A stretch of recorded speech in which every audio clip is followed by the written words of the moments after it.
पिछले एपिसोड में सभी अनडेड किंग जाग गए थे और अब इस तरह से वे हाउई को मारने के लिए निकल गए थे। जिसके बाद अगले सीन में वे इसे कहने लगते हैं कि आखिरकार हमने तुम्हें खोज लिया। इसके बाद हम देखते हैं कि उन सभी ने एक एक करके अपने पावर को एक्टिवेट कर लिया था और अब इस तरह से वे इस पर अटैक करने के लिए रेडी हो जाते हैं। फिर वे कहने लगते हैं कि यह सक्सेसफुल प्लान टायरेनी के लिए है, जिसका वजह से अभी भी उसे मार पाना इतना आसान नहीं होगा और इसीलिए हमसे इसमें कोई भी लापरवाही नहीं होनी चाहिए। जिसके बाद हम देखते हैं कि वे सभी इसके लिए पूरी तरह से रेडी हो गए थे और अब इस तरह से वे इसके ऊपर अटैक करने के लिए चले जाते हैं। जिसके बाद वहीं हम देखते हैं कि हाउई भी बाहर आ गया था और अब इस तरह से वो भी इनका सामना करने के लिए रेडी हो जाता है। मगर इसके बाद भी हम देखते हैं कि वे इसे इतना आसानी से छोड़ने वाले नहीं होते, इसीलिए उन्होंने अपने अपने पावर का यूज करना शुरू कर दिया था और अब इस तरह से वे इसके ऊपर अटैक करना शुरू कर देते हैं। तब इसका वजह से हम देखते हैं कि हाउई उनके सामने ज्यादा कुछ नहीं कर पा रहा होता और फिर वे इसके ऊपर अटैक करते हुए कहते हैं कि जब तक हम तुम्हें बहुत बुरे तरीके से मार नहीं देते तब तक हमारा हेटर शांत नहीं होगा।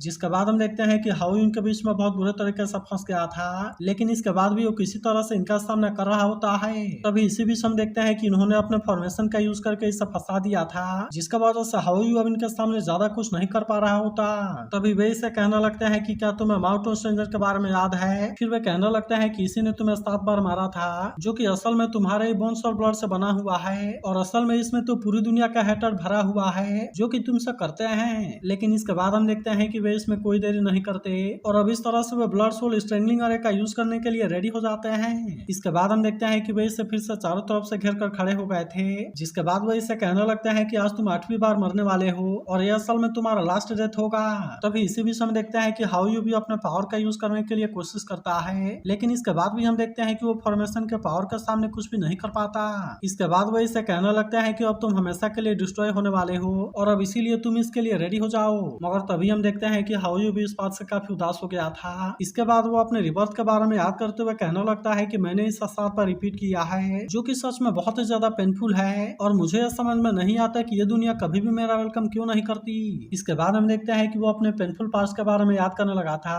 और कहने लगता है कि वे सभी हमेशा मुझे मारना चाहते हैं, लेकिन अगर इस समय मैं 8वीं बार भी मर गया तो फिर उसके बाद कभी भी मेरे पास में रिबॉर्न होने का चांस नहीं रहेगा, जिसके वजह से मैं किसी तरह से इस दुनिया से बच निकलने के लिए कोशिश करता हूँ। लेकिन असल में ये इतना भी आसान नहीं होता, क्योंकि वे भी मुझे किसी भी कीमत पर जिंदा नहीं छोड़ना चाहते और इसीलिए वे हमेशा मुझे मारने के लिए कोशिश करते हैं। लेकिन फिर इसके बाद हम देखते हैं कि वो हाओचन के साथ हुआ अपने पहले मुलाकात के बारे में याद करने लगता है और कहने लगता है कि वो पहली बार हुआ था जब मेरे पास में खुद का अपना नाम था। इसीलिए हम देखते हैं कि हाउई को वो नाम काफी पसंद आया था, क्योंकि वो कभी भी उस ऑस्टिन ग्रिफिन वाले नाम को पसंद नहीं करता, जिसके वजह से सभी उसे मारना चाहते हैं। इसके बाद हमें पता चलता है कि इसे इवॉल्व होने के लिए जिस पावर की जरूरत होती है वो असल में इस दुनिया ने इसे ले लिया। यही वजह है कि इसे बार बार रिस्क लेकर यहाँ पर आना पड़ता है और उसने इस पर सोचा था कि वो सेफ तरीके से वापस आ पाएगा, लेकिन असल में ऐसा कुछ भी नहीं हो पाया और अब इसीलिए उसे ऐसा लगता है कि वो इस बार हाओचन के पास में वापस नहीं जा पाएगा। अब इसीलिए हम देखते हैं कि वो हाओचन के बारे में याद करके काफी उदास हो जाता है और फिर कहने लगता है कि ये मेरा लास्ट रिबर्थ है और इसीलिए मैं इतना आसानी से तुमसे अलग नहीं होना चाहता।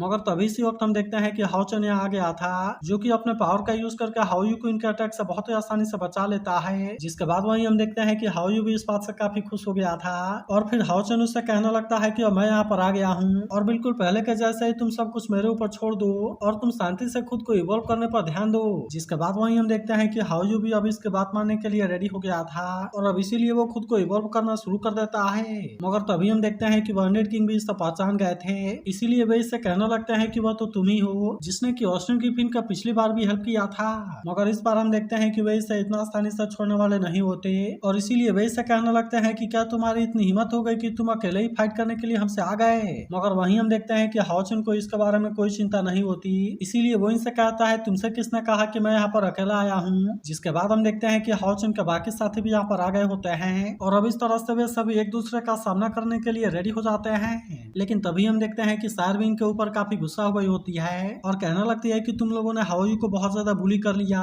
जिसके बाद हम देखते हैं कि वे अब इसके बारे में कोई देरी नहीं करते और अब इस तरह से वे उन पर अटैक करने के लिए चले जाते हैं। जिसके बाद वहीं हम देखते हैं कि वे भी इन पर काफी गुस्सा हो गए थे और कहने लगते हैं कि तुम इस बार भी ऑस्टिन ग्रिफिन को बचाना चाहते हो, लेकिन असल में तुम इस बार इसके लिए कुछ भी नहीं कर पाओगे और अब इसीलिए तुम भी इसके साथ में दफन होने के लिए रेडी हो जाओ। मगर इसके बाद भी हम देखते हैं कि हाओचन और उसके साथी को इसके बारे में कोई चिंता नहीं होती और हाओचन इनसे कहता है कि तुम इसके लिए पूरी तरह से रेडी हो जाओ। जिसके बाद वहीं हम देखते हैं कि सायर ने अपने पावर का यूज करके अटैक करना शुरू कर दिया था। जबकि वहीं उधर हम देखते हैं कि लिन सिन और सिमा सियान भी शांत रहने वाले नहीं होते और इसीलिए वे भी अपने पावर का यूज करके अटैक करना शुरू कर देते हैं। इसके बाद वहीं हम देखते हैं कि बाकी सभी भी इसके लिए पूरी तरह से रेडी हो गए थे और इसीलिए वे भी अपने अपने पावर का यूज करके अटैक करना शुरू कर देते हैं। तभी उनमें से एक विंगवान से कहना लगता है कि हमें तो मिले हुए काफी टाइम हो गया और इसीलिए ऐसा लगता है कि तुम पहले से काफी पावरफुल हो गई हो। मगर तभी इसी बीच हम देखते हैं कि हाओचन भी इनके सामने ज्यादा कुछ नहीं कर पा रहा था। जिसके बाद शायर कहने लगती है कि तुम्हारे अंदर डेथ की स्मेल उतनी ज्यादा स्ट्रॉन्ग नहीं है, इसीलिए ऐसा लगता है कि हमारे पास में कोई स्पिरिचुअल एनर्जी नहीं है जिसके वजह से हम अपने फुल पावर का यूज नहीं कर पा रहे।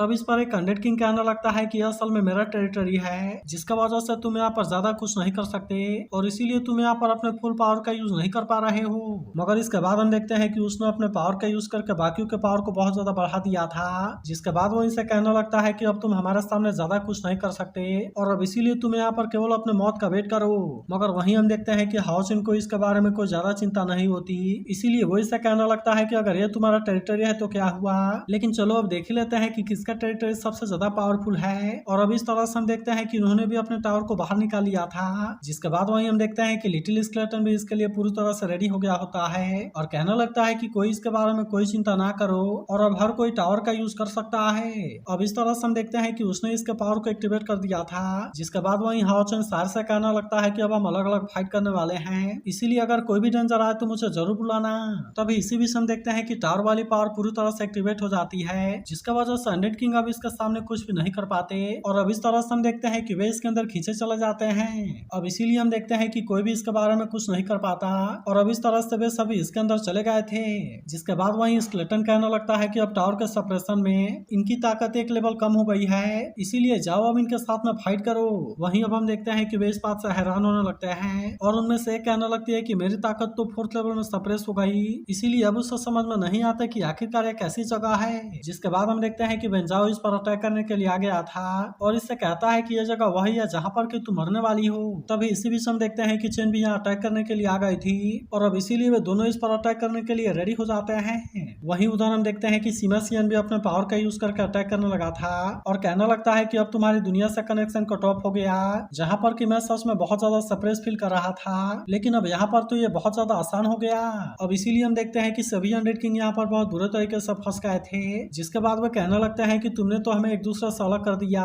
और इसीलिए क्या तुम हमें एक एक करके हराना चाहते हो। जिसके बाद वहीं हम देखते हैं कि हाओचन इसका सामना करने के लिए आ गया था और इससे कहने लगता है कि तुमने हाओयू को बहुत बार हर्ट किया है, इसीलिए तुम अब इसकी कीमत चुकाने के लिए रेडी हो जाओ क्योंकि आज मैं तुम्हें यहाँ पर खत्म कर दूंगा। इसके बाद हम देखते हैं कि हाओचन अपने पावर का यूज करके अटैक करता है, लेकिन उसने भी अपने पावर का यूज करके इसे बहुत ही आसानी से रोक लिया था। मगर वहीं हम देखते हैं कि यातिंग भी अब शांत नहीं रहती, इसीलिए उसने भी अपने पावर का यूज करके अटैक करना शुरू कर दिया था और फिर वो लिन सिन से कहने लगती है कि तुम इसे मेरे लिए छोड़ दो और तुम बाकी लोगों की हेल्प करने के लिए जाओ। लेकिन तभी से भी हम देखते हैं कि लिसी ने भी अपने पावर का यूज करके अटैक करना शुरू कर दिया था और अब इस तरह से वो भी इनमें से एक के ऊपर अटैक करने के लिए चली जाती है। तो इसका अगला पार्ट भी बहुत ही जल्द अपलोड हो जाएगा और इसीलिए अगर एक्सप्लेनेशन अच्छी लगी हो तो इस वीडियो को लाइक और इस पर एक कमेंट जरूर करना।